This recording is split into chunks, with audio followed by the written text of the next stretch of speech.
Hey there, everybody. Matt Carter here. And Jessica Carter from CARTERMATT.com. And this is your Blue Blood Season 10, it's a lot of fingers, episode number 4 reaction. And we're going to give you some episode 5 spoilers as we go along here. We are going to discuss Anthony being a hero. We're going to talk about Anthony rubbing it in Aaron's face after he was a hero. With his big steak dinners. Anthony is really the MVP of this episode, if I'm not making that clear already. But there's some other stuff going on. Another Frank moral dilemma. Be surprised, America. It's happening again. That was a tough moral dilemma. It was. This was actually probably near the top of Frank's difficult moral dilemma scale, if you will. But not a lot of Jamie and Eddie, and we'll talk about that as well. I think that might actually be a good jumping off point. But before we do anything else, I don't know if you guys just heard the cat. If you like this video, be sure to give us a like, subscribe, and hit the notification bell. Every Friday, we are here. You're there. It's like the Reagan family dinner table. We all occasionally argue. It's what makes it fun. I hope you guys don't miss any other updates. So, were you bummed out about what I guess was sort of a drought of Jamie and Eddie non-dinner table content? Yeah, it was a complete drought. There was nothing happening with Eddie. I mean, it seems like we're gonna see her next time, which is great. But man, there was nothing besides that dinner table scene. Like nothing. So how was I feeling about that? I don't like it. Well, I think people who followed Blue Bloods for the past few years, there was a pretty good era, not as much last season, but maybe a little bit before that, where Eddie just wouldn't be in certain episodes really at all, and because she wasn't at the dinner table yet, then you didn't see her there either. Yeah. And it was just sort of kind of like, what the heck? And you kind of think that you're done with it, but yeah, I felt like now that they're married, she's a Reagan, that's over. yeah, but I mean, I guess not. I think there have been some episodes as well, if I remember correctly, where Jamie really didn't have anything to do and was still at the dinner table at some point, and that was kind of it. So it feels like Jamie and Eddie, they get the short end of the Blue Blood stick sometimes, which, aren't they two of the most popular characters? Can't we just have that little bit of joy? Apparently no. No, not this episode. This episode, we only had her at the dinner table. Yeah, that's pretty much it. Which, by the way, you have a very intriguing thought on this family dinner scene, if you care to share. It felt like it's possible that this was just filmed at another time, and I don't know how this particular film or show films, but I do know that with something like, okay, we know that every episode is going to have a dinner scene, that they might film a whole bunch of dinner scenes all at the same time, that they maybe get a couple scripts in advance and they're like, okay, and we'll film off all these scenes.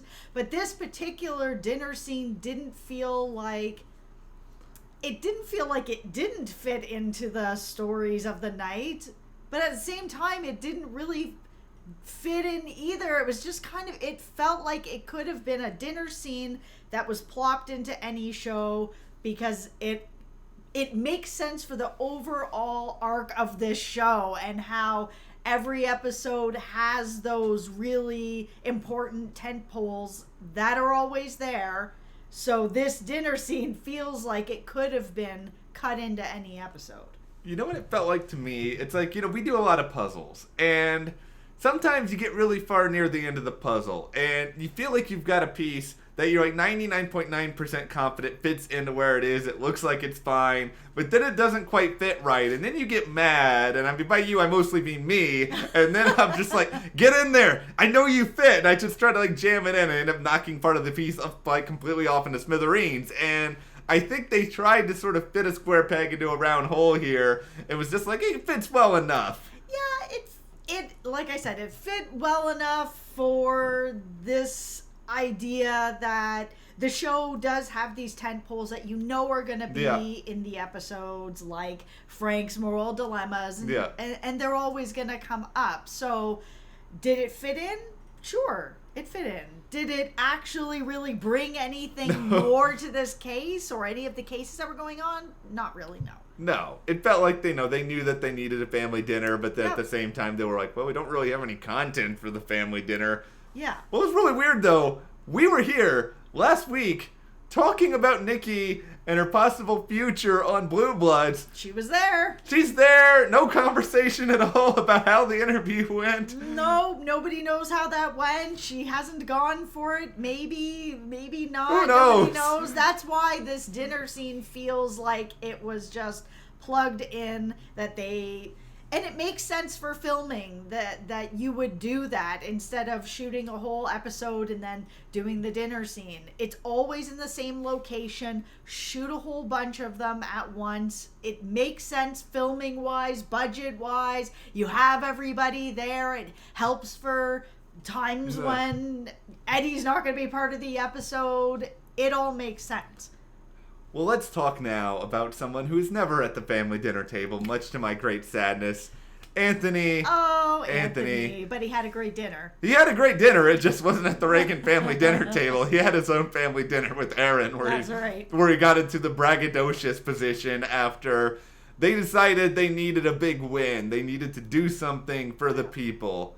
And what ends up happening here is Anthony wants to desperately figure out who's robbing these convenience stores. Yep. Problem, unfortunately, is that he can't get a lot of these people to come forward. They're fearing for their own status in the country and deportation. Yep. And Anthony takes it upon himself to become convenience store Anthony. And I have a question for you. If you walk into a convenience store and Anthony is there running the convenience store, do you ever want to leave the convenience store?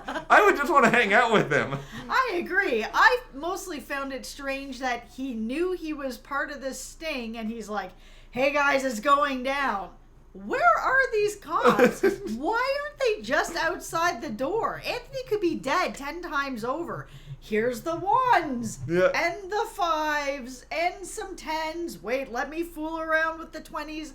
When he said, where were you? Where were you guys? I agree. Where were you guys? Were you guys not just outside? I don't get it. I feel like Anthony needed a code word where he could have been like, oh, did you miss we have a sale on Flaming Hot Cheetos? And it's like the moment you say that, everybody is burst through. Yeah, except he had the code word, which was, it's happening! Yeah, that's not a code word. That is a it's literal happening, come in right now! Statement as to what is going down. They needed a code word. But no, we did. Somehow Anthony ends up... he's in the DA's office. Let's make this clear. Anthony is not Vin Diesel. And yet, Anthony somehow is able to, stop this criminal himself in this moment of extreme peril.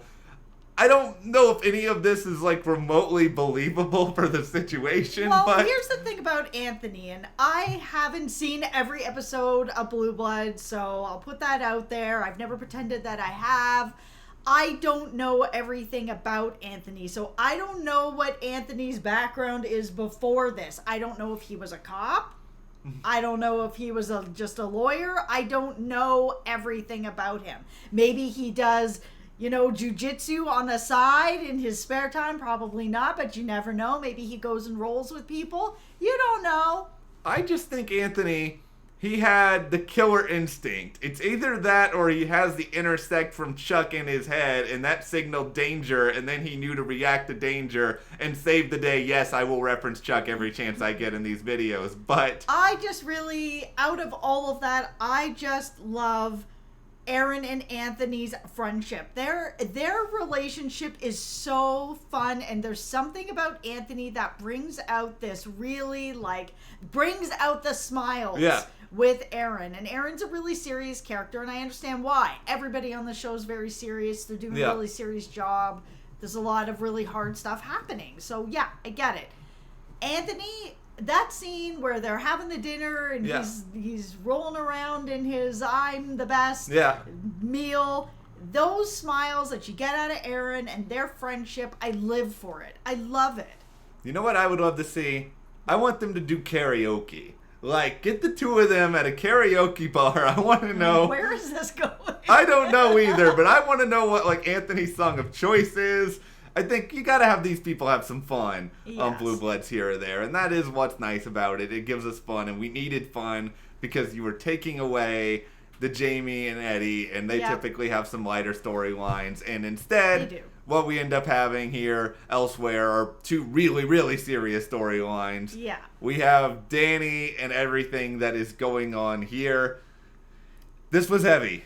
It was heavy. It was the unfortunate thing with this story is that it felt like we were watching it obviously together, and it was pretty early on that I figured out who was actually behind this whole thing, and that it was the wife, and that was the only real kind of problem that I had with this storyline, because for the most part that doesn't really happen for me on this show, where it feels kind of obvious where the story's going.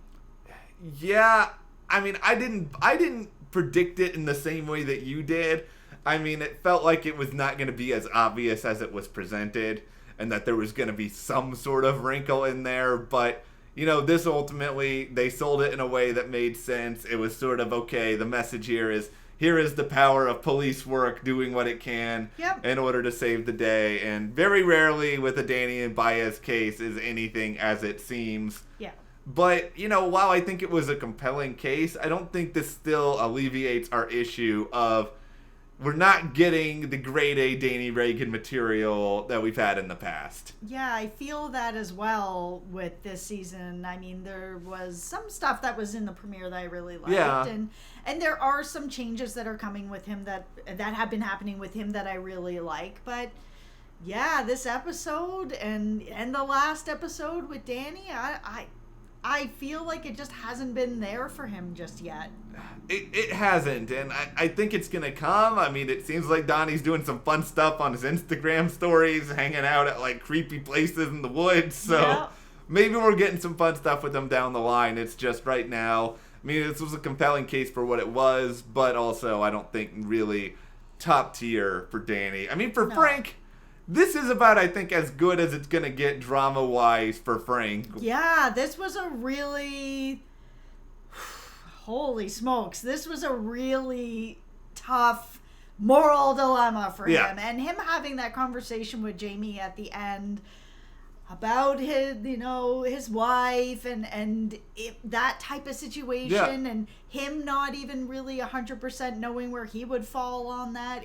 That was tough, and it was tough to hear, but it made sense to hear from him, and with a guy who's always having the moral dilemmas, but with him having, the side of love. What do you do for the person you love? Well, how far will you go for the person you love? And then they had finally kind of brought back in the church of it all, which is something that they haven't had as much this season, but it was nice to see it come back again. That is something that's important with this show. It is something that is important with this family. So it was interesting and good to see that particular dilemma of sort of what feels like it could be a mercy, or what could be right for your love, for your soulmate, and what you would sacrifice for that person, which is what happened to this guy, that he has sacrificed going to heaven for the person that he loves. This was a really, I think, very subtly executed bit of police work on Frank's part as well, because I didn't pick up on it at the time, but when he was asking, his old friend if he had confessed, and I didn't really pick up what he was getting at there, but then, later on when it was revealed that, okay, because her funeral is being held. Yeah, that was interesting when as soon as he was like, oh yeah, and they're still holding the funeral, and Frank just got up and he's like, all right, see you later. I was like, ooh, that is interesting. Yeah, and I didn't necessarily, maybe part of this is that, I'm familiar with Catholicism, but I'm not Catholic myself, so it didn't initially, ring my head. That was like, oh, okay, so because the church knows how exactly she died, she's able to have a funeral, and that's all able to happen. So they pulled that off, I think, pretty well, especially for people who may not be super familiar with Catholicism and didn't see it coming right away. But do you want to preview now? Yeah, let's do it. What is coming up? We've got some Eddie. We've got some Eddie, and we've also got a cult. What's better than a cult investigation? This is the last episode that is coming before Halloween. I don't know if it's a Halloween episode per se. There's dress up. There is dress up. Eddie is technically wearing a costume. Wearing a costume. She's got a wig on. Yep. She's going to try to figure out what's going on. So for everyone bummed out that she didn't get to do the rideshare operation. Yep, now she's getting to go undercover, which is going to be fun. Undercover operations on shows are always really fun. I like them. Yeah, and I mean, if you're Vanessa Ray, I think you're also probably like, hey, I get to play somebody else while still having this same job. I mean, nice. I'll do that. I'll be undercover every episode. Yeah. Why not? I mean, so yeah, Eddie's going to be working with Aaron to figure out what is going on here. Mm-hmm. We are also going to have an interesting story involving Frank where excessive force is going to be a part of it. Granted, I'm pretty sure this is not the first or even like the fifth story of Blue Bloods involving police brutality in some way. Yeah, and I'm sure it won't be the last. It is something that is still very topical and is still happening. So good for Blue Bloods for continuing to shine a light on what's happening. And, you know, it feels like Danny gets, like, all the celebrity cases. Mm-hmm. Like, everything that involves, like, some sort of famous person within the Blue Bloods world. You know, maybe it's because they want to give Donnie Wahlberg the bright light, all the celebrity action with the fake celebrities on the show. But, rapper's bodyguard is apparently dead, and that is going to be the setting for the latest Danny Reagan investigation. Could be an interesting one for him. I hope so. I hope so, too. This is not going to be the one where he is out in the woods. I think that's probably... which is the one that we're both really looking forward to. Yeah, which I think actually Danny is secretly visiting American Horror Story 1984, and that is really what is going on. But anyway, we want to know from you guys, what did you think about Blue Blood Season 10, Episode 4? Where do you want to see this go entering Episode 5? Let us know in the comments, and also give us a like, subscribe, and you can support us further by checking the link in the description below to the CARTERMATT store, and we'll see you here next time.